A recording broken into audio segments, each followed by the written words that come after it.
गीता 18 के श्लोक नंबर 62 में भगवान स्वयं कह रहे हैं कि अर्जुन उस परमेश्वर की शरण में जा जिसकी कृपा से परम शांति व शाश्वत स्थान अर्थात सतलोक को प्राप्त होगा।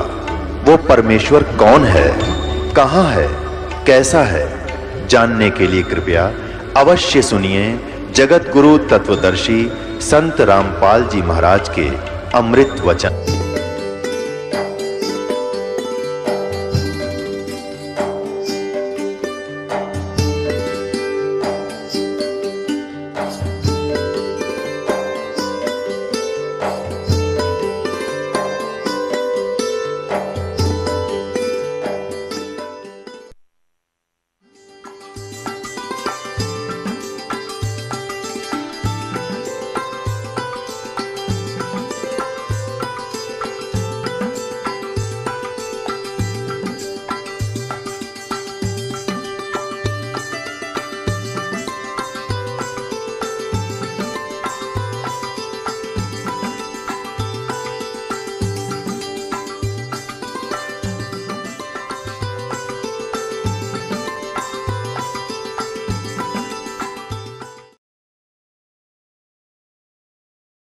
और जो वैसे गुरुजी की बुराई नहीं करते, नफरत नहीं करते, लोक लाज में आकर छोड़ जाते हैं, वो काम तो उन्होंने बढ़ा लिया, काम बढ़ा लिया, पार हुए नहीं, लेकिन उनको इतना फायदा हो गया कि उनको मनुष्य जन्म मिलता हुआ आ रहा है। इतना चार्ज करके दयालु आपको। अब वही आत्मा हो आप 64 लाख में से जो सबसे पहले ही आएंगे और उसके बाद पूरे विश्व में परमात्मा का ये ज्ञान फैलेगा। तो पुण्यात्माओं, तो ये फावल पॉइंट जो पहले हम गलती करके आज याद दिलाई जाती है आपको। जैसे माता गर्भ को रखे यत्न बनाए, ठेस लगे ते क्षण होवे तेरी ऐसे भक्ति जावे। जैसे माता बहन किसी को गर्भ रहा हो, उसको पता उस लाल को कैसे प्रफुल्लित करना है, बड़ी सावधानी बरतती है, तो ऐसे इस भक्ति रूपी लाल को संभाल के रखना चाहिए आपने। और जो सुख 600 वर्ष पहले भगवान दिया कर दे कबीर साहब, आज वही सुख अपनी प्यारी आत्माओं को इस दास के माध्यम से, शक्ति उस कबीर भगवान की। दास तो एक नियमत है। जैसे एक सिरिंज होती है ना, डॉक्टर दवाई ला इंजेक्शन लगाता, दास तो इंजेक्शन है और उसमें दवाई व मालिक कबीर साहब है जो आपने सुख दे रही है। अब आपके रूबरू एक भगत का, एक दो भक्त अपना अनुभव सुनाएंगे ताकि आपको दृढ़ता आवे, आपका विश्वास दृढ़ हो कि परमात्मा आज भी वही सुख दे रहा है जो 600 वर्ष पहले दिया करते थे। नमस्कार सर। सत साहेब। क्या शुभ नाम है जी आपका? घनश्याम दास। सर कहाँ से आए आप? राजस्थान से। सर क्या काम करते हैं आप? मैं अध्यापक हूँ जी। कौन से सब्जेक्ट के अध्यापक हैं आप? मिडिल क्लास तक सभी विषय पढ़ाता हूँ जी। सर संत रामपाल जी महाराज की शरण में आने से पहले आप कौन सी भक्ति करते थे, क्या साधनाएं करते थे? संत रामपाल जी महाराज की शरण में आने से पूर्व दास हिंदुस्तान में जितने भी संत महापुरुष थे उन सब की शिक्षा और दीक्षा ले चुका था। कोई धरती पे मैंने संत नहीं छोड़ा था। दार्शनिकों के विचार पढ़ता था और दार्शनिकों के विचार पढ़ करके ये निष्कर्ष निकालता था कि कोई भगवान है, कोई परमात्मा है। और इस आधार पर या मेरी मनमुक्ता कहो या फिर आप कोई पूर्व जन्म की उपलब्धि कहो, मैंने 4 सिद्धांत बना रखे थे। भगवान का अस्तित्व मानता था। राम, कृष्ण और ब्रह्मा विष्णु महेश तक मैं किसी को भगवान नहीं मानता था, पूर्ण परमात्मा नहीं मानता था। और वेदों को मैं, वेद और गीता तक मैं सत्य मानता था इनको। इस आधार से मैं जब संतों के पास जाता था तो मैं संतों से यही उम्मीद करता था कि यहाँ मुझे उस परमात्मा का सच्चा ज्ञान मिलेगा, सच्चा ध्यान मिलेगा। और इस वजह से मैं सबसे पहले मैंने जब इस आध्यात्मिक मार्ग में गया तो मैं संत श्री आसाराम बापू से बहुत प्रभावित था। उनके साहित्य को मैं पढ़ चुका था और पढ़ करके जब मैं श्री आसाराम बापू जी के सत्संग में पहुंचा, मैंने तो सत्संग में पहुंच करके जब मैं उनसे नाम दीक्षा के लिए बैठा तो उन्होंने 5-7 मंत्र बोले उसमें से मैंने हरिओम मंत्र का तो चूज कर लिया, लेकिन मेरा इष्ट चूज नहीं कर पाया, क्योंकि मैं ब्रह्मा विष्णु महेश तक किसी को भगवान मानता नहीं था और उनमें मेरा कोई इष्ट मिला नहीं। वहाँ से मुझे डाउट होना प्रारंभ कर दिया। फिर मैंने जब ज़्यादा अध्ययन किया श्री आसाराम बापू जी का, तो उनकी 4 सिद्धांत मेरे गले नहीं उतरे, मेरी आत्मा ने अंदर से स्वीकार नहीं किया। वो 4 सिद्धांत थे कि ये नाम दीक्षा है, इनकी किसी वैदिक साहित्य से नहीं मिलती, वेदों से नहीं मिलती, गीता जी में नहीं मिलती इनकी वैदिक, और न इनका कोई इष्ट है। अनन्य भक्ति कैसे हो सकती है जब उसका कोई इष्ट ही नहीं है? जिस गुरु का कोई इष्ट ही नहीं है तो कैसे भक्ति हो सकती है? और फिर तीसरी चीज़ आई सामने कि इन्होंने जो खगोलीय घटनाएं हैं, चंद्र ग्रहण, सूर्य ग्रहण, अमावस्या, पूर्णिमा, चतुर्थी, इनको तो मानो इन्होंने आध्यात्मिक के लिए सबसे चुनी रखा है कि यही केवल मोक्ष की तिथियां हैं, और इनको इन्होंने विशेष करके ये सब बड़ा चढ़ा करके बता दिया। और चतुर्थी का तो इन्होंने इतना महत्व बताया कि अगर चंद्रमा को देख लिया तो बहुत पाप लगता है। मैं पूछता हूँ आसाराम बापू जी से कि क्या पाप और पुण्य की परिभाषा भी भूल गए? अरे मन कर्म वचन से कोई पाप होता है, और हमने चंद्रमा को देख लिया, खगोलीय घटना थी, तो हमारा क्या बिगड़ गया उसमें? और फिर एक छोटी सी कथा सुनने से पाप कट जाता है। इस बात से मेरा बहुत माथा ठनका। हे मालिक, ऐसे फूटे भाग हमारे, जो ऐसे गुरु हमें मिल रहे हैं। फिर मैंने जब आगे कुछ और दीक्षा से आगे फिर मैंने उसका विचार किया, तो एक बात मेरे गले इतनी भयानक लगी, है मालिक ये संत है या इस चोले में कोई ये काल के दूत है। उन्होंने बताया आशा रामायण का पाठ करो, यही मोक्ष का मार्ग है। आशा रामायण में केवल उसकी जीवन लीला लिख रखी है। हे मालिक, सतपुरुष बुला दिया, आप जना दिया, कैसी चाली चालतन है। इसने मुझे इसने झकझोर दिया और उसको छोड़ने पे मजबूर हुआ, और मैं आगे की राह देखने लगा। फिर मैंने जब संसार में दृष्टि घुमाई, संतों के बारे में सुना, तो मुझे इसके बाद में भेंट हुई निरंकार जी से। श्री हरदेव सिंह जी महाराज से मेरा वास्ता हुआ, उनसे मेरा आमने सामने बात हुई। तो हरदेव सिंह जी महाराज कहते हैं कि देखो बेटा, ये जो मानव जीवन है इसमें सत्संग और भजन, ये 2 चीज़ ही तारण का है, और आप मेरे पास आओ, पूर्ण मोक्ष मार्ग है मेरे पास। मैं वेद शास्त्रों को नहीं मानता, जबकि मेरे ये चीज़ थी कि वेद शास्त्र झूठे नहीं हो सकते, लेकिन श्री हरदेव सिंह जी महाराज ने बताया कि वेद शास्त्र झूठे हैं और मैं कहता हूँ वो सत्य है। मैंने जब उनकी देखा कि आप क्या सत्य बताते हैं, मैंने उनकी जब किताबें पढ़ी, साहित्य पढ़ा, तो साहित्य में क्या बताते वो? सुबह उठे श्री महाराज जी, सुबह उठे और उन्होंने मंजन किया, श्री इधर से उधर टहले, घूमने गए, फिर चाय नाश्ता किया, और फिर आगे किसी भगत के घर गए, धन सतगुरु निरंकार जी। इस प्रकार से उन्होंने मुझे एक नाम दिया, एक तू ही निरंकार, मैं तेरी शरण मैनू बख्श दे। और उन्होंने इस तरह से भक्ति दे करके मुझे कल्याण मार्ग पर लगाया, लेकिन मेरे गले वो भक्ति 1% भी नहीं उतरी। आगे जब उन्होंने आगे 2 शब्दों पर उन्होंने 2 तत्वों को उन्होंने सिद्ध किया कि एक तो शरीर है और एक आत्मा है। शरीर को भोजन चाहिए और आत्मा को सत्संग चाहिए। सत्संग मिल गया, हो गया इसका कल्याण, और शरीर को भोजन दो।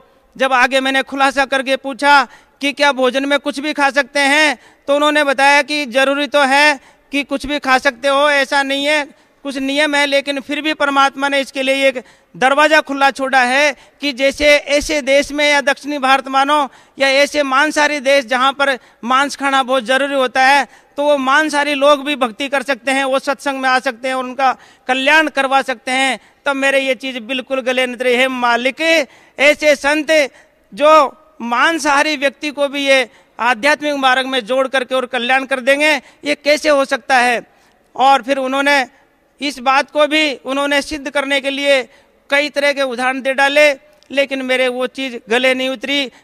रोग एक, औषधि एक है, तो परहेज भी एक ही होना चाहिए। क्रिकेट का मैच भी जैसे चाहे यहाँ खेलो, स्टेट लेवल पे चाहे इंटरनेशनल लेवल पे जाओ, नियम सबके एक होते हैं, तो भक्ति के नियम सबके लिए एक होते हैं। फिर यहाँ से भी मेरा मन उजट गया, और फिर आगे ये सोचा ये मालिक कोई संत मिलेगा या नहीं मिलेगा। इसके बाद में श्री अभिलाष दास जी, जो ब्रह्मपुर इलाहाबाद में उनका आश्रम है, वो कबीरपंथी नाम से था, और मैं परमात्मा की वाणी पढ़ा करता था कि जिन हरि जैसा सुमरियाता को तैसा लाभ, ओ सा प्यासन भागई जब लग धसे नहीं आब। ऐसी वाणी राम नाम सुमरण करो जब लग घट में प्राण, कबू तो दीन दयाल की भनक पड़ेगी कान। जब अभिलाष दास जी के पास पहुंचा तो उन्होंने बताया कि केवल देवी देवता कुछ नहीं होते, भूत प्रेत कुछ नहीं होते, भगवान नहीं है, केवल ये जीव ही स्वयं करता स्वयं भरता है, इसके अलावा कुछ नहीं है।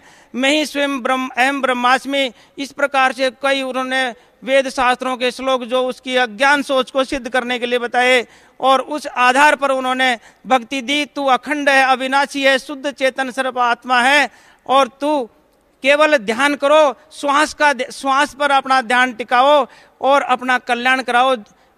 सहज समाधि अवस्था बताई उन्होंने कि कुछ नहीं सोचना, बस कल्याण हो जाएगा।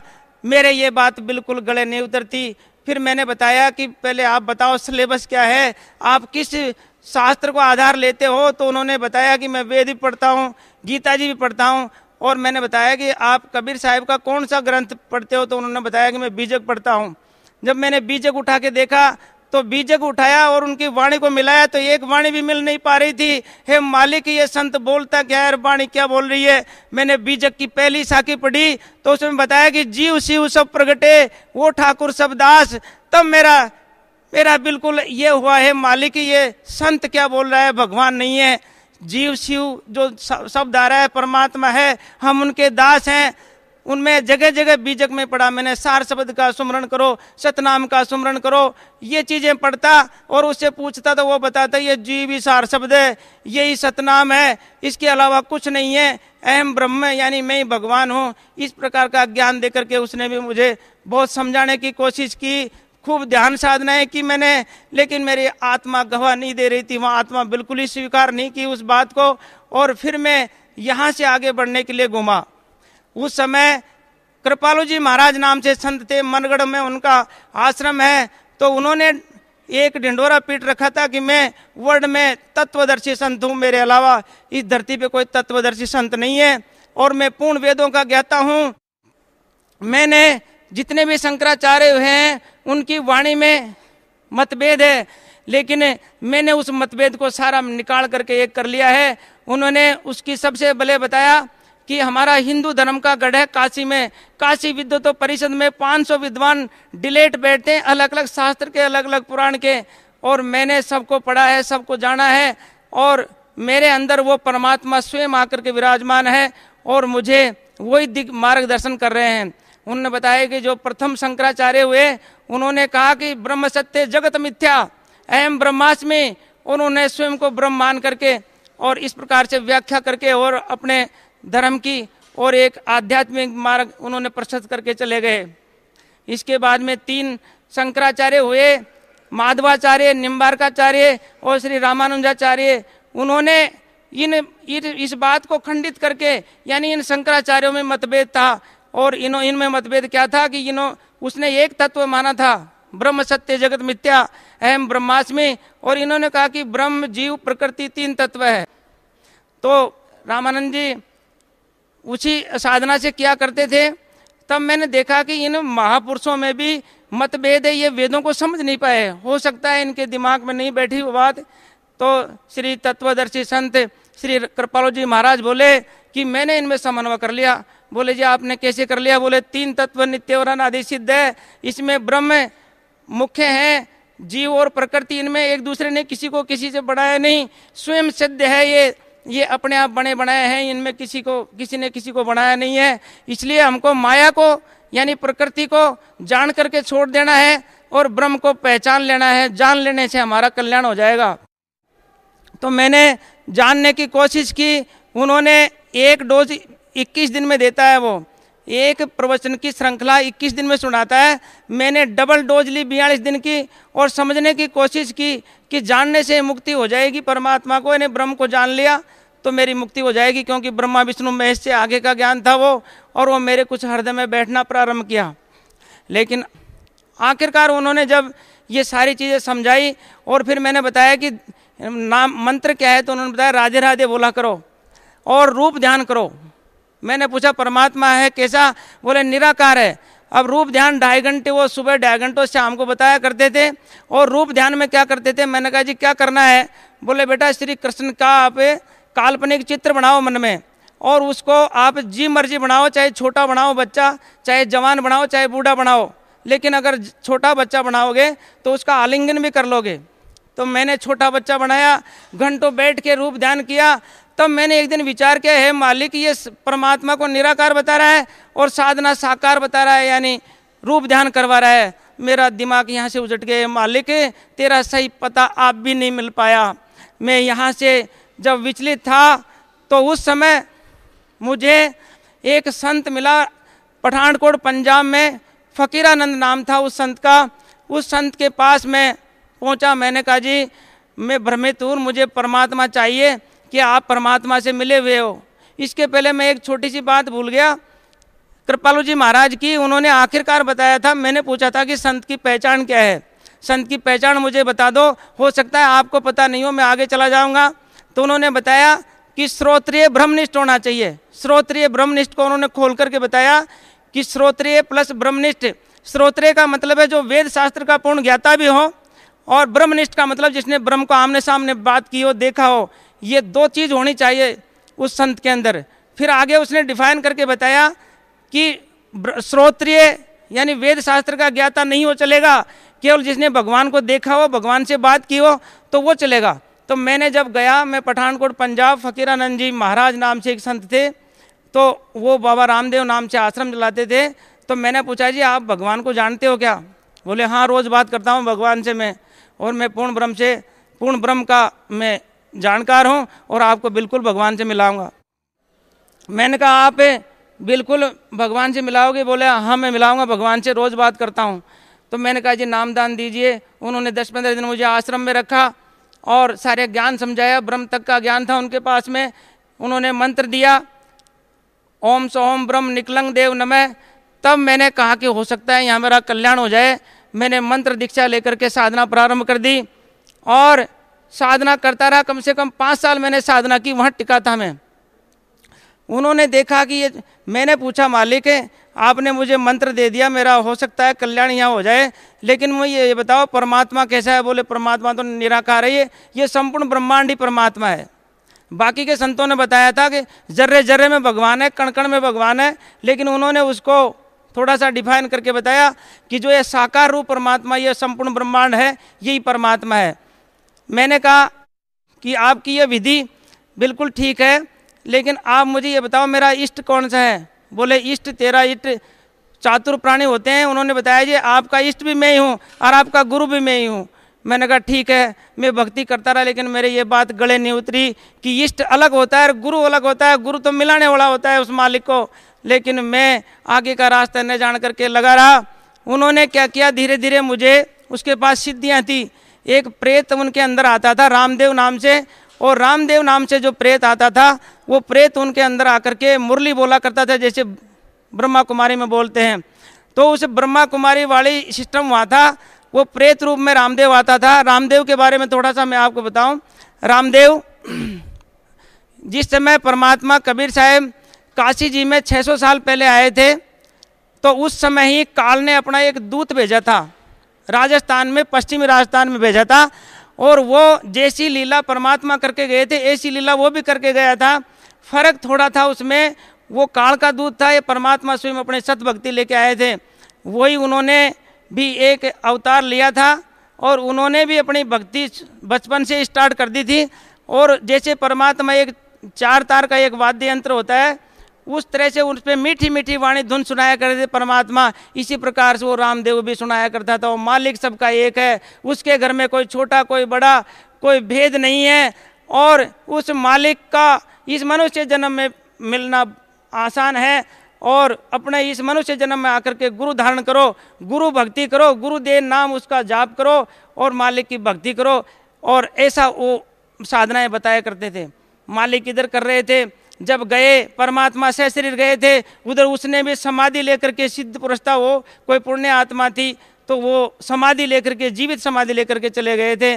उसके बाद में वो प्रेत बन करके, आज परमात्मा के ज्ञान से मुझे पता चल रहा है कि वो प्रेत बन करके आज 4 आदमियों के अंदर आ रहा है। वो तो मुझे ऐसे कैसे पता है, जो मेरा गुरु था फ़कीरानंद जी महाराज, उसके अंदर वो प्रेत रूप में आता था। उसने प्रेत रूप में आकर के मुझे आदेशित किया कि बेटा तुझे मेरा ज्ञान, मेरा गुणगान करना है, मैं पूर्ण ब्रह्म हूँ। मैंने कहा जी क्या करना है परमात्मा आप? बोले मेरी एक किताब बनानी है आपको, ब्रह्म ज्ञान गुरु प्रवचन सागर नामक पुस्तक आपको बनानी है। मैंने कहा मालिक मैं एक अज्ञान जीव और मैं आपकी कैसे गुणगान कर सकता हूँ, कैसे बना सकता हूँ। बोले मैं जब दरबार लगाता हूँ, दरबार में आता हूँ, मेरी वाणी को नोट किया करो और आपके गुरु के वचनों को नोट किया करो और इस आधार पर एक पुस्तक आपको लिखनी है। मैंने कहा ये बहुत बड़ी जिम्मेदारी आ पड़ी। मैंने वर्ल्ड के संतों को दोबारा पढ़ा, इनकी एक एक संत की मैंने थ्योरी पकड़ी और उस अज्ञान सोच को, उस प्रेत की जो अज्ञान सोच थी उसको सर्वश्रेष्ठ सिद्ध करने के लिए मैंने उन वाणियों को अज्ञान सोच से और लिखना प्रारंभ किया। मैंने उसके अंदर हर संत की वाणी दी और उस प्रेत आत्मा के द्वारा जो शब्द बोले जाते थे, वो वाणियाँ बोली जाती थी, वो लिख करके मैंने 600 पृष्ठों में वो तैयार की बुक।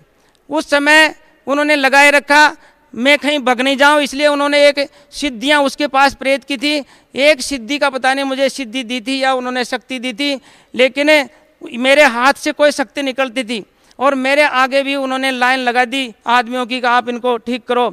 तो मैं हाथ घुमाता था मरीज के ऊपर, ठीक होता था 1 दिन के लिए, 2 दिन के लिए, कोई 3 घंटे के लिए। लेकिन उस समय तो मैं इतना अहंकार हो गया मुझे कि ये क्या हो रहा है, ये सिद्धि मेरे पास भी आ गई। और जब मैं देखता था किसी को ठीक नहीं होता था तो मैं कहता मेरे सामने दौड़ के दिखाओ, अगर किसी को कोई दर्द है तो मैं मेरे मालिक से पूछूंगा, मेरे गुरु से पूछूंगा क्यों नहीं ठीक हुआ। लेकिन होती वो क्षणिक विद्या थी। धीरे धीरे मुझे पता चला कि ये तो केवल अपनी शक्ति जा रही थी, या तो मेरी जा रही थी या मेरे गुरु की जा रही थी। आखिरकार उन्होंने कह भी दिया था बेटा मेरे बना किसी को मत लगाना। तो इस तरह से उन्होंने 5 साल मुझे घुमा करके रखा, लेकिन इसके बाद मुझे कहीं आगे का रास्ता नहीं मिला। इस समय जाया नहीं किया, मैं दीपावली के दिन वहाँ से बैठा और मालिक के चरणों में आकर के और यहाँ मैंने नाम शिक्षा ग्रहण की। सर पहले आपने संत श्री आसाराम जी से नाम उपदेश लिया, उनके बताए दिशा निर्देशन में भक्ति आरंभ की। उसके बाद आप बाबा हरदेव सिंह जी महाराज से जुड़े। उसके बाद आप संत पारखी संत अभिलाष दास जी से जुड़े। उसके बाद आप कृपालू जी महाराज से जुड़े। उसके बाद आप 5 साल तक फकीरानंद जी महाराज के सानिध्य में रहे और आपने वहाँ पे एक पुस्तक भी लिखी। तो सबसे पहले तो मैं आपसे ये जानना चाहूँगा कि आपने जो पुस्तक लिखी और उसको आज समाज पढ़ भी रहा होगा, उस पुस्तक के बारे में आप क्या कहना चाहते हैं? वो पुस्तक उन्होंने लिखवा दी, लेकिन चातुर प्राणी चोर हैं। जब उन्होंने प्रेस पे डाली कलकत्ता, उस समय कलकत्ता से मेरे पास फ़ोन आया कि आपके द्वारा लिखी ये एक पुस्तक है और ये यहाँ पर डली हुई है, लेकिन उन्होंने मुझे इसको प्रिंट करने से मना कर दिया। कई दिन पड़ी रही। मैंने पूछा महाराज जी से, महाराज जी वो किताब के लिए आपने लिखवा ली और किताब प्रिंट के लिए डाल दी, फिर वो नहीं छुप रही है। एक दिन मेरे से कहते हैं, बोले बेटा मैं एक बात बताऊं सत्य। मैंने कहा महाराज बताओ, सत्य तो बताओगे। बोले बेटा मैं पकड़ा जाऊंगा, अगर ये प्रिंट होगी किताब तो मैं पकड़ा जाऊंगा। उस दिन मेरे को शंका हो गया था कि ये ज्ञान पूर्ण नहीं है और ये ज्ञान अपूर्ण है, केवल मुझे इन्होंने गुमराह करने के लिए या मुझे रोके रखने के लिए इन्होंने ये किताब लिखवाना का एक ढोंग पाखंड किया था। तब उस दिन मुझे पता लग गया था कि ये संत कोई पूरा नहीं है, ये सिद्धियों के बल पे चल रहा है। और सिद्धियों से मैं पहले ही डरता था, क्योंकि मैंने रामकृष्ण परमहंस और विवेकानंद का एक लेख पढ़ा था कि सिद्धियों, जब रामकृष्ण परमहंस जब शरीर छोड़ने लगे थे तो विवेकानंद से कहा था कि विवेकानंद बेटा मैं तुझे कुछ देना चाहता हूँ।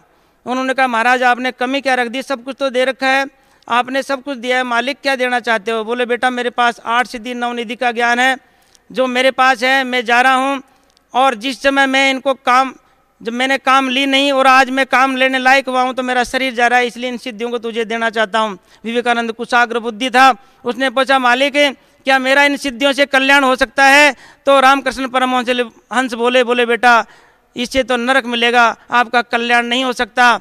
तो वो दृष्टांत मुझे याद था उससे कि इन सिद्धियों से मोक्ष नहीं हो सकती है। तो उस किताब में मैंने लिखा क्या था, वही सिद्धांत था कि परमात्मा निराकार है, संपूर्ण ब्रह्मांड ही उसका स्वरूप है और 3 तत्व नित्य और अनादि सिद्ध है, ब्रह्म जीव प्रकृति, और इनसे ये जीवों की उत्पत्ति होती है, अपने कर्म अनुसार 84 लाख योनियों में दुख भोगते हैं और मर जाते हैं और कर्म का दंड कहीं नहीं करता। वो बताते हैं उदाहरण दे करके कि राम और कृष्ण आए भगवान बन करके, उनको भी अपने कर्म दंड का फल भोगना पड़ा। तो इसलिए जीव के बस की बात नहीं है, ये कर्मों का दंड तो चलता रहता है और भोगना पड़ेगा। तो इस प्रकार की जो थ्योरी थी उसको अपनी अज्ञान सोच को सिद्ध करने के लिए हर संत के ये यहाँ तक का ही ज्ञान था वो सब कुछ उसमें दिया। और उस किताब में एक विशेष उनको सर्वश्रेष्ठ सिद्ध करने के लिए मैंने कुछ बड़ा चढ़ा करके लिखा था उसके अंदर। सर पहले आप संत आसाराम जी से जुड़े, उसके बाद आप बाबा हरदेव जी से जुड़े, उसके बाद आप कृपालू जी महाराज से जुड़े, उसके बाद आप पारकी संत अभिलाष दास जी से जुड़े, उसके बाद आप फकीरानंद जी महाराज जी से जुड़े। तो सर संत रामपाल जी महाराज का सानिध्य आपको कैसे प्राप्त हुआ, कैसे दया हुई उनकी आपके ऊपर?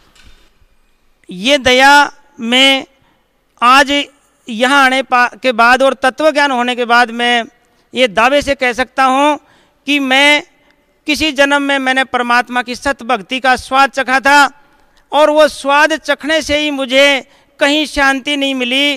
क्योंकि जब एक छोटा सा उदाहरण है, जब आपने कभी रसगुल्ला खा लिया हो, एक मिठाई होती है रसगुल्ला, और अगर कोई दूसरी मीठी चीज़ देख करके आपसे कहे कि ये रसगुल्ला है तो आप कहोगे नहीं ये नहीं हो सकता क्योंकि वो तो मैंने पहले खा लिया, मैंने स्वाद इस मालिक के चरणों से पहले चख लिया था। ये मैं पूर्ण दृढ़ विश्वास के साथ कहता हूँ। एक ही इस लफ्ज में परमात्मा का एक ही वर्ड मेरे अंदर घर कर गया, मेरे दिमाग के चारों पट खुल गए और मैं आनंद से भी, आज मुझे जितना आनंद है उसका मैं बखान नहीं कर सकता। इसलिए परमात्मा की मैं उस समय जब मेरी थ्योरी थी कि कर्मों का फल तो भोगना पड़ेगा जीव को, लेकिन मैं आज पूरी तरह से इसको नकार चुका हूँ और मैं इस दुनिया से कहता भी हूँ कि अगर मेरी दुर्दशा हो जाती है या दुर्गति होती है तो कोई भगवान का नाम मत लेना। अगर मैं सत भक्ति कर रहा हूँ, सिर साटे सौदा मैंने किया है, मुझे मोक्ष निश्चित है, मेरी मोक्ष निश्चित है और मुझे मेरी दुर्गति नहीं हो सकती, क्योंकि इतना मुझे अंदर से इतना विश्वास है।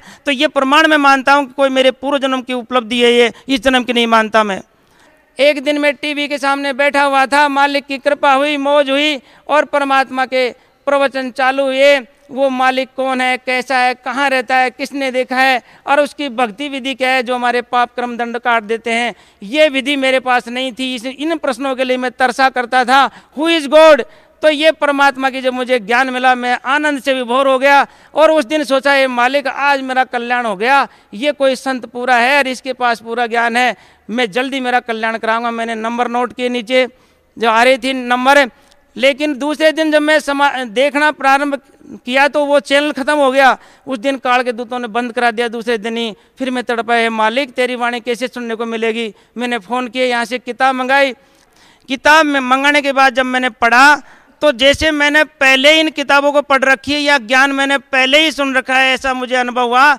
और मैं सच बताता हूँ, मैंने उन किताबों को पूरी भी नहीं पढ़ी, आज तक भी मैंने परमात्मा की सारी किताबों को नहीं पढ़ा। लेकिन मैं एक अच्छे संत को, जिन संतों का मैंने नाम लिया उनको मैं ना उत्तर कर सकता हूँ, मैं इतना बता सकता हूँ परमात्मा की वाणी को ठोक ठोक करके। इसलिए मैं इनसे जुड़ने के तो एक ही था कि परमात्मा की वाणी सुनी। मेरे अंदर जो प्रश्न थे वो कहीं सोल ही नहीं हो पा रहे थे और यहाँ आते सारे स्वतः सिद्ध हो गए। और आज मैंने सारी किताबें भी नहीं पढ़ी, सारे आध्यात्मिक ज्ञान गंगा वगैरह या गहरी नज़र गीता वगैरह भी नहीं पढ़ी। अब मैं सब कुछ बता सकता हूँ, एक संत को समझा सकता हूँ। और सबसे पहले मैंने परमात्मा से यह निवेदन किया था कि मुझे जो मैं लास्ट में जिस संत को छोड़ के आया हूँ उस संत को आपकी आज्ञा हो मालिक तो मैं उसको ये ज्ञान जाके समझाऊं और उसका कल्याण करवाऊं। क्योंकि उसके पास में 5 साल रहा था और कुछ मुझे उसने मेरी विकार यानी अच्छी भक्ति मार्ग बताया था, ब्रह्मा विष्णु महेश से आगे का था, इसलिए मेरा उनका भी कल्याण करवाना चाहता हूं। तो परमात्मा ने आदेश दिया था, बेटा ले जाओ किताब और समझाओ उसको। लेकिन बेटा वो डांगर है, परमात्मा ने कहा था वो डांगर है, नहीं समझ बैठेगी उसके। लेकिन फिर भी मैंने आस नहीं छोड़ी थी, जाने की तैयारी में था। 6 महीने गुजरे थे, उस महापुरुष ने मेरे पास फ़ोन किया। मैंने एक बार तो फ़ोन को काट दिया कि क्यों इससे अब बात करते हो, क्योंकि परमात्मा करें डांगरे नहीं समझेगा, तो मैंने फ़ोन को काट दिया। लेकिन फिर उसने 10-15 दिन बाद में फिर फ़ोन किया, क्योंकि मैं उन महात्मा जी का, महापुरुष का मैं शिष्य था और वो मेरे से बड़ा प्यार करते थे। तो उन्होंने कहा मास्टर जी आप क्यों नहीं आ रहे हो। मैंने कहा महाराज ऐसे ही अभी मेरे कुछ काम है इसलिए नहीं आ पाया। वो समझ गए कि जो आदमी यहाँ महीने महीने पर तक पड़ा रहता था और हर महीने आया करता था, वो आज 6-6 महीने हो गए कैसे नहीं आ रहा है। समझ तो गए होंगे, लेकिन उन्होंने मुझे कहा कि अभी तो कच्चा होगा तो आ जाएगा। तो उन्होंने कहा कि बेटा ऐसा है, कहाँ जा रहे हो आप। मैंने कहा मैं संत रामपाल जी महाराज जो तत्वदर्शी संत है उनके पास जा रहा हूँ। बोले बेटा आप गलत जा रहे हो। मन की महाराज ये गलत और सही का निर्णय मेरे को करना है और मैंने कर लिया है कि तत्व ज्ञान किसी के पास नहीं था। आपसे मैंने पूछा कि परमात्मा कौन है तो आप नहीं बता पाए थे और इन्होंने उस परमात्मा का पता बताया, उन शास्त्रों में परमात्मा का नाम भी निकाल करके बताया। इसलिए मुझे मेरा मालिक मिल गया, मेरा पूर्ण गुरु मिल गया। अब मैं आपके पास नहीं आ सकता। उन्होंने पहले समझाने की कोशिश की, डराने धमकाने की कोशिश की। आखिरकार में कहता है कि मैं तुझे श्राप देता हूँ, तुझे जिंदा नहीं छोड़ूंगा। तब मैंने कहा मालिक ऐसा मत कहो, आप मत कहो, अपने कर्म मत बिगाड़ो। लेकिन वो बाज नहीं आया और बराबर फ़ोन करता रहा, आदमियों से कह के भेजता रहा कि मैं उसको जिंदा नहीं छोड़ूंगा। और एक दिन तो यहाँ तक बोल दिया कि मैं तेरे गुरु को भी देखता हूँ, सिद्धियों से आ रहा हूँ। मैंने थोड़ा डरा था, 6 महीने हुए थे, हो सकता है काल का दाव लग जाए। मैंने मालिक के चरणों में आके अरदास लगाई, मालिक ऐसे मेरे जो पूर्व संत हैं वो ऐसी वाणी बोल रहा है। परमात्मा कहते हैं बेटा तू जिसको गुरु मानता था वो तो कसाई है। मैंने कहा मालिक ठीक है आप कह रहे हैं तो।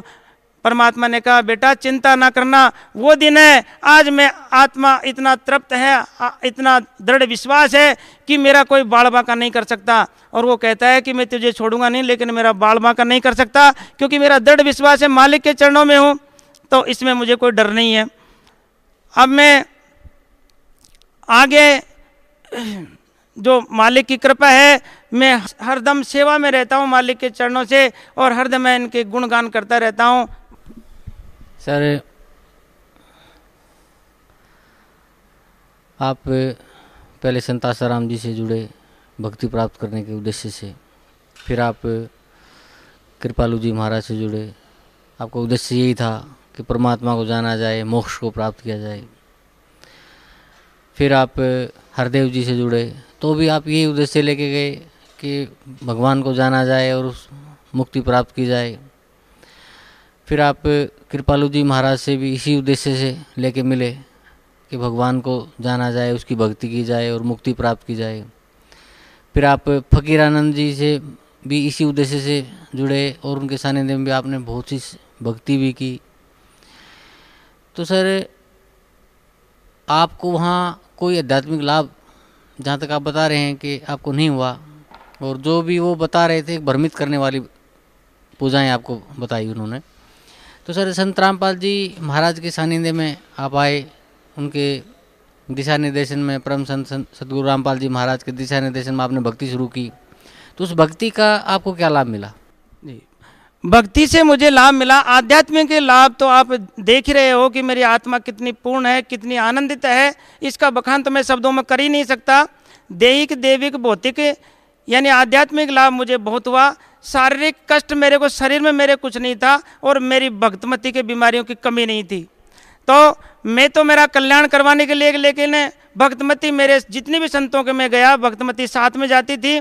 और जब मैं यहाँ आया था तब मेरे वो साथ में नहीं आई थी, और फिर जब मैं दूसरे महीने आया था तब वो मेरे साथ में आई थी। तो परमात्मा से नाम लिया, तब उसके शरीर में कोई ऐसी बीमारी नहीं थी जो नहीं हो। सारा शरीर रोगों का घर था। एक बीमारी तो ऐसी थी कि वो दम घुट के श्वास निकल जाता था और कई मिनट तक श्वास नहीं आता था अंदर। तो मैं सोचता था ये कभी भी मर सकती है, और उन महापुरुषों से उनका कुछ भी फायदा नहीं हो रहा था। वो तो उनकी बात थी। तब यहाँ आए परमात्मा के चरणों में, परमात्मा से भक्तमती ने कहा परमात्मा मेरे शरीर में बहुत बीमारियां हैं मालिक, मैं दवाइयाँ बहुत खाती हूँ, तो मालिक दवाई छोड़ दूँ। परमात्मा ने कहा बेटा दवाई मत छोड़ना, मैं आपसे कहूँगा जब छोड़ना दवाई लेते रहना दवाई।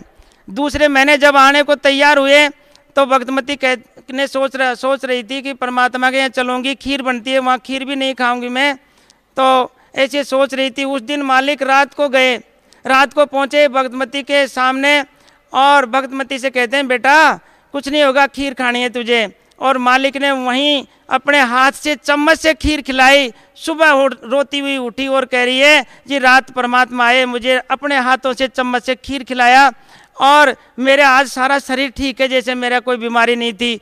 और जो वो दम घुटती थी वो सारी बंद हो गई और शरीर में और जो दुख थे वो भी ठीक होते गए और आज वो पूर्ण स्वस्थ है। इसलिए वो लाभ भी आपके सामने है। मैंने एक दृष्टांत यहाँ और बताना चाहता हूँ। मैं एक बूढ़ा भगत और लेकर आया था मेरे साथ यहाँ, तो हम लोग आश्रम में बैठे हुए थे यहाँ दूसरे दिन जब घर से फ़ोन आया कि आपकी जो गाय थी, एक गाय थी उनके भगत जी के महीना भर से पहले ब्याई हुई थी, तो उन्होंने कहा जी, बोले अपनी गाय उठती नहीं है, ये पता नहीं क्या हो गया। मैंने कहा भाई उठवाओ, किसी आदमी को लगा करके खड़े कर लो सकता है बैठ गई हो। तो उन्होंने कोशिश की, नहीं उठी। हम यहाँ से गए, गाय को देखा, डॉक्टर को बुलाया तो कहा कि भाई इसकी रीढ़ की हड्डी फ्रैक्चर होगी, इसलिए नहीं उठ सकती है। उस गाय को हमने चारा पानी देते रहे। फिर किसी ने कहा इसको ऐसा करो, 4 लकड़ियाँ खड़ी करके और उसके सहारे से इसको स्टेज पे खड़ी कर दो, तो ये खड़ी रहेगी तो रीढ़ की हड्डी धीरे धीरे ठीक हो जाएगी। हमने उसको ऐसे ही 4 लकड़ गाड़ करके और उसको खड़ी की लकड़ों के सहारे, लेकिन वो पता नहीं किस प्रकार से उसने कुछ उछाला मारा या क्या हुआ, तो लकड़ियाँ टूट के गिर गई और उसके आगे का पैर फ्रैक्चर हो गया। 2 बीमारी हो गई। अब रीढ़ की हड्डी अलग टूटी हुई थी, अगला पैर टूट गया। अब वो पड़ गई। अब कोई उसकी चारा नहीं था, कोई आस नहीं थी उसकी। 25 दिन पड़े पड़े दोनों तरफ घाव हो गए, इधर पानी निकलने लग गया और वो गाय की दुर्दशा हो गई। सब लोग आते, अरे कहाँ जाते हो, एक गाय की दुर्दशा क्या हो रही है।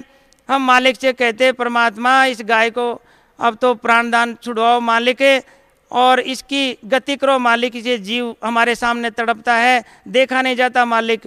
कोई उसकी बचने की तो आस ही नहीं थी दूर दूर तक, कोसों तक, कि ये गाय खड़ी हो सकती है। लेकिन परमात्मा उसी दिन रात को गए और गाय के ऊपर हाथ फेरा।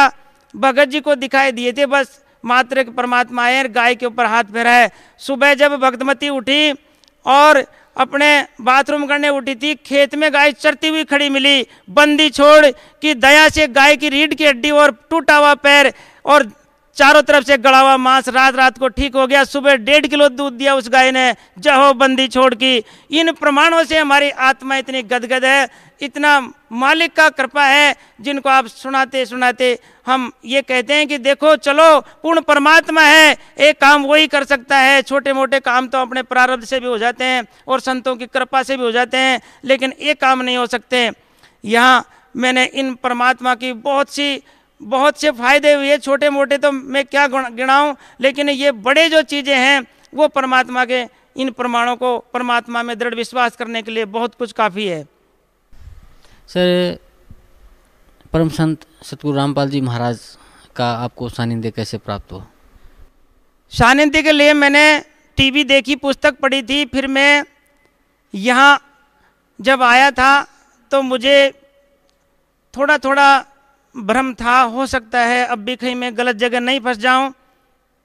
हालांकि अंदर आत्मा तो मेरी मान चुकी थी, लेकिन ये मन जो काल का दूत है, ये भ्रमित करने के लिए थोड़ा थोड़ा लालायित था। तो मैं रास्ते में जब वहाँ से बैठा था, रास्ते में अलवर पड़ता है, अलवर से कुछ भगत लोग चढ़े थे गाड़ी में, तो मेरा उनसे वार्ता हुई। तो वो कहते थे जी इस तरह से मालिक है। मैंने कहा कि मैं भी, मेरे पास भी वो सिद्धि थी, पता नहीं मेरी थी या उनकी थी, लेकिन उस सिद्धि के बल पर मैं भी ये कहता था कि ये छोटे मोटे रोग तो आज मैं भी ठीक कर देता हूँ, ये कोई बड़ी भारी बात नहीं है। बोले जी मालिक है, स्वयं आए हुए हैं। तो मैं उन भक्तों की वाणी सुन कर के, और यहाँ जब मैं गेट में आया तो मुझे एक अजब नज़ारा मिला। मेरी आँखों से आंसुओं की धार बह निकली, और ये आत्मा ने स्वीकार कर चुकी थी कि 1 मिनट भी अगर तूने जाया किया तो यहाँ तेरा भला नहीं हो सकता। तो मैं जब यहाँ आया, अंदर प्रवेश किया, तो मैं न बाथरूम गया, मैंने कुछ नहीं किया। यहाँ पे बैग रखा, मालिक की पर्ची भरवाई, नाम लिया और मालिक का आशीर्वाद लेकर के मैं और आश्रम में फिर बैठा था। तो ये मेरा एक प्रमाण है कि मेरी आत्मा उसी दिन मान चुकी थी, उसी दिन मेरा कल्याण मान चुकी थी, और आज मुझे पूर्ण विश्वास है कि मेरा कल्याण निश्चित है। सर, जैसे अभी आप बता रहे थे कि आप जब फकीरानंद जी महाराज से आपने नाम उपदेश लिया था और उनके बताए दिशानुसार आप भक्ति करते थे, आप में कुछ सिद्धियाँ आ गई थी, आप लोगों के कष्टों को दूर करते थे, उनको आशीर्वाद देते थे। लेकिन फिर आपने अपनी पत्नी का कष्ट दूर नहीं किया, आपने अपनी पत्नी का कष्ट क्यों नहीं दूर किया? बिल्कुल, ये शंका मेरे भी रहती थी, और मैं मेरे उस पूर्व गुरु से पूछता था। मैं कहता था महाराज, मैं दुनिया का आप भी रोग ठीक करते हो और मेरी पत्नी का रोग आप भी ठीक नहीं कर पाए, और मेरे पास जो सिद्धि आपने दी है या जो भी मेरे पास है ये, इससे मैं नहीं ठीक रह। तो उन्होंने कहा था बेटा ये परमार्थ के लिए है, ये आपके घर में कोई काम नहीं करेगी। खैर जो भी हो उन्होंने, लेकिन वो उनका जवाब था और वो नहीं हो पाया। और मैंने भी जो ठीक किया, लोगों को तो एक भ्रम था 3 घंटे 4 घंटे के लिए ठीक होते थे, न उनसे कोई काम हो सकता था। ये तो मुझे पता लग गया था कि क्योंकि यहाँ तक का कर्म का अकाट्य सिद्धांत था। जब राम जैसे कृष्ण जैसों का पाप नहीं काट पाए, अपने माँ बाप को सुख नहीं दे पाए, राजा दशरथ पैर रगड़ रगड़ के मर गया, कृष्ण अपने बेटे को नहीं बचा पाया, अभिमन्यु को नहीं बचा पाया, तो ये कैसे हो सकता है? कोई जीव कैसे किसी का पाप काट सकता है? वो अमर जड़ी, वो अमर तत्व ज्ञान जो है, जो वो है चीज, वो पूर्ण परमात्मा संत श्री रामपाल जी महाराज के पास है। और यहाँ से बिना हमारा मोक्ष और हमारे पाप कर्म नहीं कर सकते, वो अमर जड़ी और कहीं नहीं है। सर, पहले आपने संत आसाराम जी महाराज से नाम उपदेश लिया, उनके बताई भक्ति की। फिर आपने बाबा हरदेव सिंह जी से नाम उपदेश लिया, उनके द्वारा बताई भक्ति की। फिर आपने कृपालू जी महाराज से नाम उपदेश लिया, उनके द्वारा बताई भक्ति की। फिर आपने पारखी संत अभिलाष दास जी से नाम उपदेश लिया, उनके द्वारा बताई ध्यान लगाया। फिर आपने फकीरानंद जी महाराज से नाम लिया, भक्ति की। लेकिन आपको अभी आप बता रहे थे कि कोई लाभ नहीं मिला, न कोई आध्यात्मिक लाभ मिला, न कोई शारीरिक सुख मिला, न कोई भौतिक लाभ मिला आपको। तो जो भक्त आज इन संतों के साथ जुड़े हुए हैं, उन भक्तों को आप क्या संदेश देना चाहते हैं? क्या प्रार्थना है उन भक्तों से आपकी? इस प्रश्न का जवाब देने से पहले एक छोटा सा मेरी आत्मा में एक घटना है, उसको मैं पहले बता के फिर भक्त समाज को एक पॉइंटों में गिनाऊंगा कि किस तरह से आप स्वयं परमात्मा को पहचान सकते हैं। आज से ठीक 11 मार्च को जब समागम खत्म हुआ था, उस दिन यहाँ से राजस्थान के कम से कम 5,000 या 6,000 भक्त लोग थे। हम भक्त लोग सभी यहाँ से बरवाला स्टेशन से हिसार तक जाते हैं एक ही गाड़ी में, और वहाँ से भी हिसार जयपुर एक गाड़ी चलती है, तो सारे राजस्थान के भक्त उसी गाड़ी से निकलते हैं। ये गाड़ी हमें हिसार स्टेशन पे 8:30 के लगभग पहुँचा देती है, और वहाँ प्लेटफार्म पे गाड़ी 9:15 के लगभग लग जाती है, 11:30 चलती है। भक्त लोग जब यहाँ से जाते हैं, भक्तों का एक अलग ही नज़ारा होता है, अलग ही उनका एक एम होता है। सब अपने अपने काम में मस्त होते हैं, या तो मालिक की चर्चा करते हैं, या संध्या आरती, या कुछ इसके अलावा कोई काम है ही नहीं। आपसी कोई लड़ाई झगड़ा ऐसी कोई बात ही नहीं होती है। तो स्टेशन पे हम जल्दी गाड़ी में बैठ जाते हैं और राम चर्चा चालू कर देते हैं। जब तक उस गाड़ी में और सवारी नहीं आती तब तक चर्चाएं चलती रहती हैं, और आनंद से हर आदमी, हर भगत अपने आप को धन्य समझता है। मालिक तेरे चरणों में आया, ज्ञान प्राप्त किया, सुख दुख हमारे दूर हो रहे हैं और सुख बढ़ रहा है। मालिक ऐसे ही बुलाते रहना। ऐसी मौज होती है उस गाड़ी में, देखते ही बनती है कि ये कोई किसी गुरु के शिष्य हैं, गुरु के भक्त हैं, जिनका ऐसा आनंद है। एक काल प्रेरित आत्मा चढ़ी उस गाड़ी में, जिस डिब्बे में मैं भी था। मैं उस डिब्बे में 3 तरह के काम हो रहे थे। कोई संध्या आरती कर रहा था, कोई भोजन खा रहा था, कोई राम चर्चा कर रहा था, और मैं भी उस एक ऊपर वाली सीट पर लेटा लेटा राम का नाम ले रहा था। काल प्रेरित आत्मा आई, उसको सहन नहीं हो पाई वो चीज़, और उसने कुछ बोलना प्रारंभ किया। बोलते ही उसने अटपट ऐसी वाणियाँ बोली जिससे सारे भक्त लोग चुप हो गए। मैं सुन रहा था। तब एक भक्तमती कहती है, बोले बाबूजी हमने आपसे कोई बात नहीं की, और आप क्यों खामखा हमसे आप माथा मार रहे हो बाबूजी? हम ये लो, हमने हमारा काम बंद कर दिया, कोई बात नहीं, हम चर्चा भी नहीं करेंगे। बोले नहीं, नाम नहीं लेना। तो वो बड़ा अकड़ करके बोल रहा था। धीरे धीरे उसने कई वाणियाँ बोलना प्रारंभ किया, कई शब्द निकाले, कि नहीं एक शब्द मालिक ने उसके मुँह से निकलवा दिया कि आप संत रामपाल जी महाराज को परमात्मा मानते हैं, तो फिर वो बॉडीगार्ड क्यों रखते हैं? मैंने कहा परमात्मा ने कुछ वाणी और सुनाने के लिए तो इसको मौका दिया। तो मैंने कहा जी बाबूजी आप को मैं इसका उत्तर दूं, आप सुनो। तो सुनने को तैयार नहीं था, लेकिन मैं वाणी बोलने को भी तैयार था, क्योंकि परमात्मा की वाणी बोलना ही था मुझे। तो कहते हैं गुरु की निंदा सुनी जो काना, ताको निश्चय नरक निदाना। इस वाणी को मैं हृदय में धारण करके मैंने बोला इसको थोड़ा जवाब तो दूं, ये तो पॉइंट बोलने लायक है। तो मैंने कहा जी आप बालाजी जा रहे हैं? बोले हाँ। तो मैंने कहा बालाजी के जो हाथ में गदा है, तो वो क्यों रखते हैं? इतने बलशाली हैं जिनको आप भगवान मान रहे हैं, और वो गदा रखते थे, क्या हवा करते थे उससे? मैंने कहा ये चिढ़ जाएगा, थोड़ा धीरे बोला मैंने। फिर मैंने कहा जी ठीक है, आप हनुमान जी के हाथ में गदा को नहीं मानते हो, तो हनुमान जी भगवान राम के पायक थे, उनकी भक्ति करते थे, उनके सेवक थे। भगवान राम स्वयं भी धनुष बाण रखते थे, लक्ष्मण के हाथ में भी होता था। और आगे चलिए, भगवान कृष्ण के हाथ में भी कोई अस्त्र शस्त्र होता ही था, और नहीं भी होता था तो अक्षौणी सेना थी, उसके पास भी कई सेना रखता था, कई तो उनके पास भी सेनाएं हुआ करती थी। भगवान राम के पास भी सेना थी। और यहाँ तक कि ऋषि मुनि संत हुए, उनको उस समय भी दुष्ट लोग परेशान किया करते थे, तो दुष्टों की रक्षा के लिए स्वयं राम और लक्ष्मण को भेजा गया था। तो मैंने कई प्रमाण दे करके बताया, लेकिन वो सुनने को तैयार नहीं। इससे भी ज़्यादा बात बढ़ा दी उसने, और उसने कुछ बोलना प्रारंभ किया जो हम सुन भी नहीं सकते परमात्मा के बारे में। तब मेरे को बड़ा जोर आया, झल्ला के मैंने थोड़ा सा तेज आवाज़ में बोला था कि जो भक्त मती के पास छोटा एक भगत था 10-12 साल का, तो वो चल करके मेरे पास डिब्बे में आया और मेरे से कहा, सच साहेब भगत जी ना बोलो। मेरी आंखों में आंसू आ गए। हे मालिक, तेरे ये छोटे बंदे भी अच्छे, इन अनाड़ियों से तो जिनको बोलने की तमीज नहीं, और हे मालिक कैसी भक्ति दे दी कि ये कह रहा है कि भगत जी ना बोलो, ना सिर मारो इससे। मैं चुप हो गया। उस दिन मुझे बड़ा दुख हुआ। तो मैं हरियाणा प्रांत जो हरि आए हरियाणा नो, यहाँ परमात्मा स्वयं आए हैं और आने का पहले प्रमाण भी दे चुके हैं। नकली संत भी यहीं हैं, असली संत भी उन्हीं में हैं। तो मैं भक्त समाज के साथ साथ हरियाणा की जनता से एक आग्रह करता हूँ, गुरु चरणों से एक निवेदन करता हूँ कि दोबारा सोचने के लिए आप मजबूर हो। जरा हमारा निवेदन स्वीकार करके आप विचार करिए।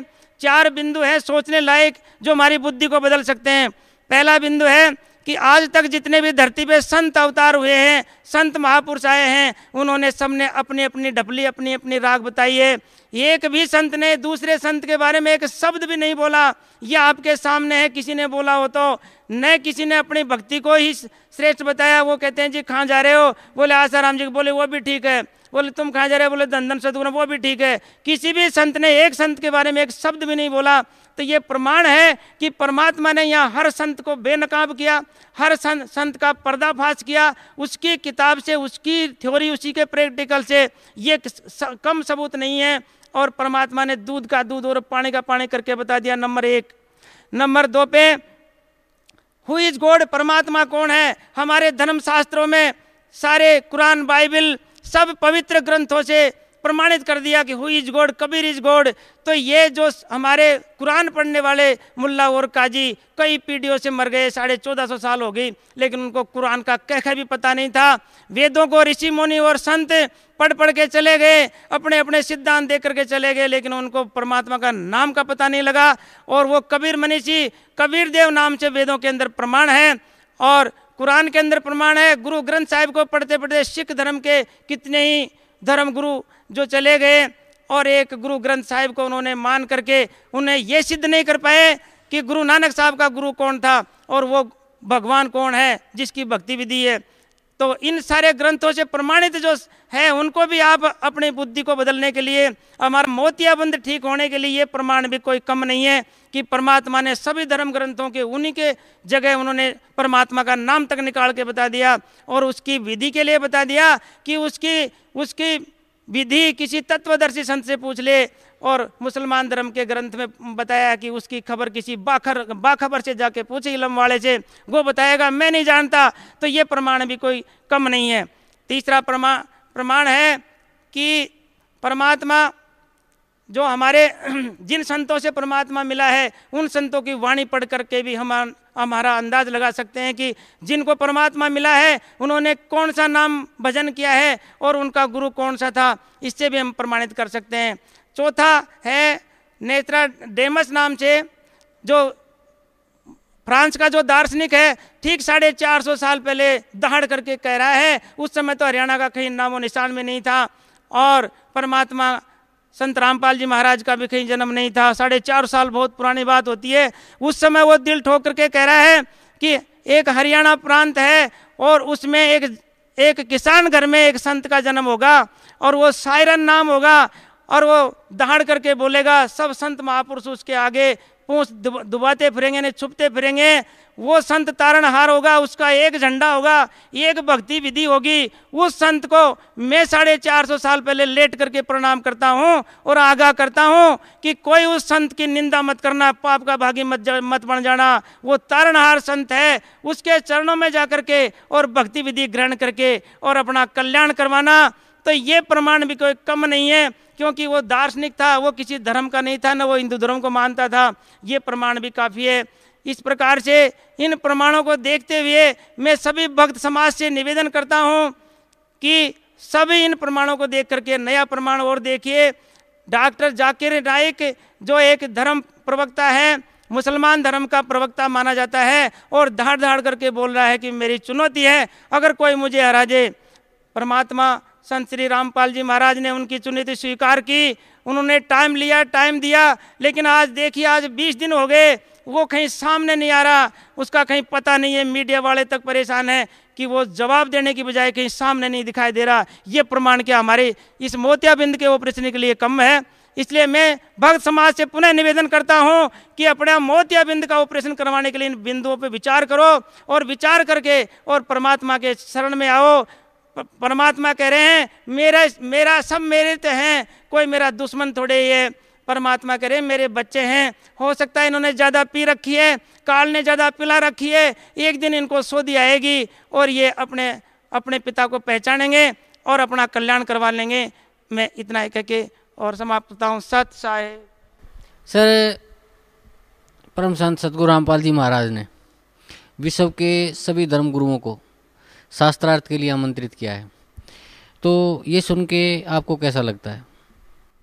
यही एक बिंदु है जो मुझे यहाँ तक खींच के लाया था, क्योंकि मैं देखता था हर संत के पास गया था, मैं पूछता था एक दूसरे संत के बारे में, तो कोई एक शब्द भी बोलने को तैयार नहीं था।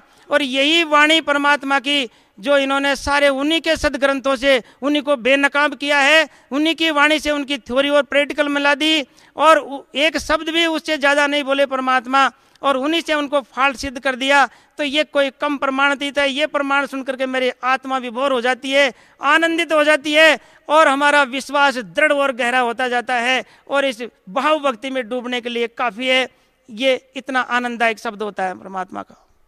सर, जैसा कि अभी आप बता रहे थे कि मुसलमान धर्म के प्रवक्ता डॉक्टर जाकिर नाइक जी ने हिंदुस्तान के सभी धर्म गुरुओं को, सभी मंत्रियों को, सभी आचार्य, सभी शंकराचार्यों को शास्त्रार्थ के लिए चुनौती दी थी, और किसी ने उनकी चुनौती को स्वीकार नहीं किया। तो परम संत सतगुरु रामपाल जी महाराज ने उनकी चुनौती को स्वीकार किया। तो जब आपको पता चला कि जगत गुरु तत्वदर्शी संत सतगुरु रामपाल जी महाराज ने डॉक्टर जाकिर नाइक की चुनौती को स्वीकार किया है, तो कैसा महसूस कर रहे थे उस टाइम आप? उस समय मैं इतना महसूस कर रहा था, हे मालिक, मुझे पता तो था ही कि वो एक प्रश्न का जवाब भी नहीं दे सकता। उस समय मेरे पास 10-20 भक्त बैठे हुए थे, और उस समय मैं मेरे गांव में ही था। तो यहाँ से सूचना गई थी फ़ोन पे कि इस तरह से कोई डॉक्टर जाकिर नाम का एक मुसलमान प्रवक्ता संत है और उन्होंने चुनौती दी है। तो एक भक्त बोला, भक्त तो नहीं था, साधारण व्यक्ति था, तो उन्होंने कहा जी, बोले आपके महाराज जी को कुरान पढ़नी पड़ेगी, तब जाके जवाब देना पड़ेगा। मैंने कहा जी, आप जानते नहीं, परमात्मा स्वयं की ये किताब तो क्या उन्होंने तो ऊपर से पढ़ी है, मेरे परमात्मा अंदर से खोल करके और सन 94 से बता रहे हैं, इसलिए उनको पढ़ने की जरूरत का है। सारे तर्क है, सारे प्रमाण है, और वो स्वयं परमात्मा है। जिन वेदों को और कुरानों को ये पढ़ नहीं पाए थे, वो परमात्मा ने यहाँ आकर के खोल करके सारे बता दिए, पहले ही बता चुके हैं। तो उस समय मैं दिल ठोक करके लोगों से कहता था कि आप 9 तारीख आने दो, और 9 तारीख को देखिए आप दूध का दूध और पानी का पानी हो जाएगा। और मैं ठोक के कहता हूँ कि एक भी प्रश्न का जवाब नहीं दे सकता वो प्रवक्ता है जो, और वही हुआ।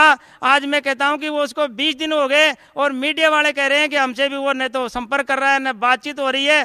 तो इससे मेरी छाती फूल के और आनंदित होती है, और गर्व होता है कि मैं ऐसी जगह पे हूं जहां मेरा मोक्ष निश्चित है और आत्म कल्याण निश्चित है। सर, धन्यवाद आपका बहुत बहुत। कुछ और कहना चाहेंगे आप अपने पूज्य गुरुदेव संत रामपाल जी महाराज के बारे में या उनकी भक्ति पत्ति के बारे में?